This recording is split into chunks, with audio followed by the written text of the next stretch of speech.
What would you do if a zombie apocalypse happened today? A chilling question, isn't it? Yet, it's a scenario that has captured the imagination of millions around the world through movies, books, and games. This idea of the world as we know it being overrun by the living dead, the very fabric of society torn apart, is both terrifying and intriguing. Imagine this. You wake up one morning to find that your quiet, familiar neighborhood has transformed into a chaotic landscape of horror. Sounds of sirens wailing in the distance, the stench of fear in the air, and the eerie silence that follows the panic. The world you knew, the world you felt safe in, has suddenly become a dangerous labyrinth of the unknown. The streets you walked every day, the park where you took your dog for a walk, or the supermarket where you shopped for groceries, all of these places would no longer be safe havens. Instead, they would be potential hotspots of danger, teeming with the undead. There would be widespread panic and chaos as people scramble to understand what's happening. Governments and institutions would crumble under the weight of this inexplicable phenomenon. The news channels, social media, everything would be buzzing with fear and confusion. In such a scenario, the most basic elements of our lives would become our greatest challenges. Finding food, water, and a safe place to sleep would become daily struggles. Our survival instincts would kick in, transforming us from civilized beings into primal creatures, driven by the singular goal of staying alive. And yet, amidst all this chaos and fear, there would also be stories of courage and resilience. Ordinary people rising up to the challenge, fighting back, and clinging to that last shred of humanity. Now that we've painted a grim picture of a possible zombie apocalypse, it's time to discuss survival strategies. After all, in a world overrun by the undead, knowledge might just be the only thing that keeps you alive. Surviving a zombie apocalypse requires more than just running and hiding. In the face of the undead, it's crucial to understand the basics of survival. These are your lifelines, the absolute necessities that will keep you in the game when the world around you is falling apart. Food is the first of these essentials. A well-stocked pantry can be your best friend in a zombie apocalypse. Think canned goods, energy bars, dried fruits, anything non-perishable, easy to transport, and high in nutritional value. Remember, you're not just feeding yourself, you're fueling your survival. Next up, water. Hydration is key to staying alert and at your best. But here's the catch. You can't just drink from any old source. In a world overrun by zombies, clean water is more precious than gold. Boiling water, using purification tablets, or having a life straw at hand can make all the difference between quenching your thirst and becoming a zombie snack. Then we have shelter, your fortress against the walking dead. It's not about aesthetics or comfort. It's about security, about having a safe place to rest your head without worrying about a zombie horde breaking down your door. Choose a location that's easily defendable, hard for the zombies to reach, and gives you a good vantage point. But there's more to survival than just meeting your basic needs. In a zombie apocalypse, silence is golden.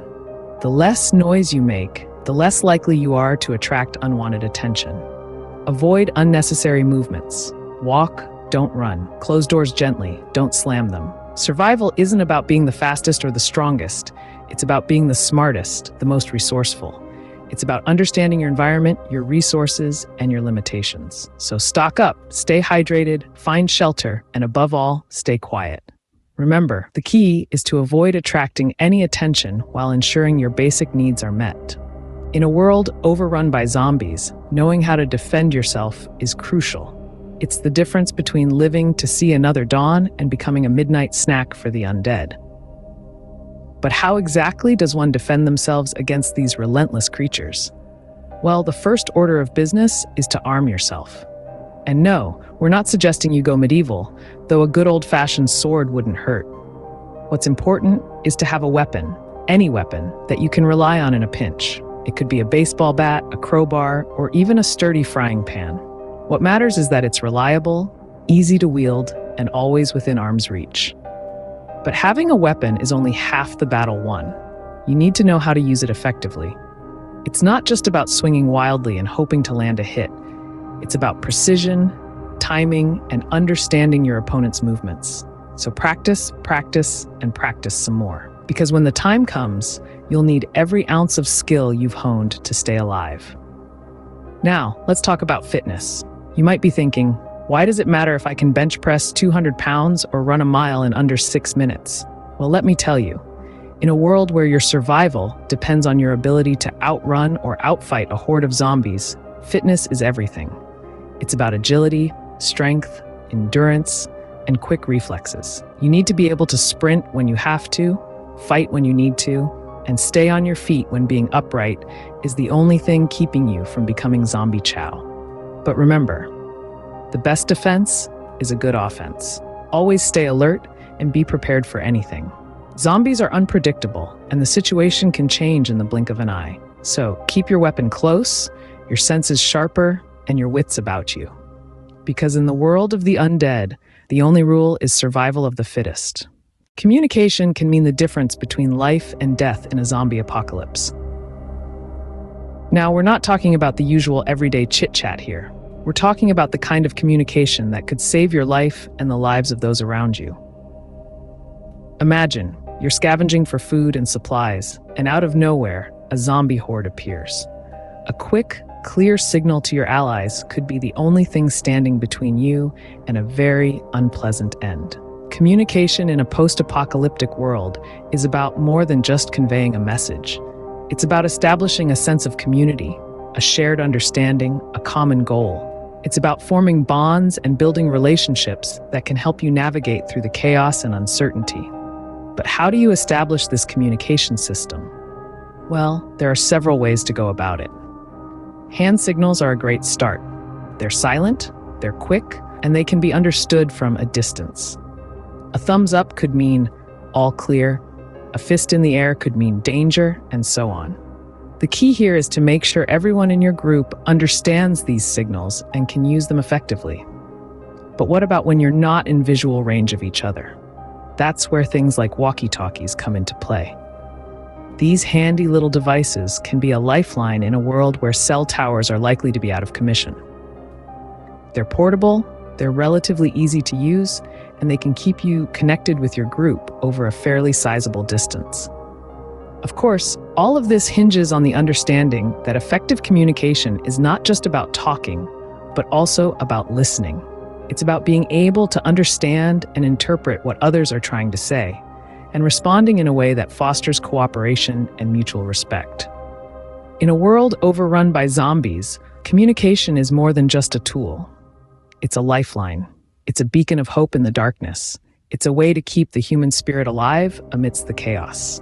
Remember, staying connected with other survivors can increase your chances of survival. When all else fails, making a final stand can be your only option. The final stand, ladies and gentlemen, is not for the faint of heart. It's a culmination of all your survival skills and mental fortitude, where you find yourself backed into a corner with no way out but through. Picture this. You're barricading yourself in a sturdy building, heaving furniture against the doors, boarding up the windows. Every bang, every thud against your fortification sends a chill down your spine, but you press on because you know this is your best shot at survival. Setting up traps becomes your new hobby. You're rigging up tripwires, setting spike traps, and maybe even crafting a makeshift flamethrower if you're feeling a little adventurous. Every trap you set is another line of defense against the undead horde outside. And then comes the fight. The zombies are relentless, and they've finally made it past your defenses. It's you against them, in a gruesome dance of survival. Your heart is pounding, adrenaline courses through your veins. You've trained for this. You're ready. But here's the thing. In the face of such an intense situation, it's vital to stay calm and focused. Panic could lead to mistakes, and mistakes are costly when you're dealing with the undead.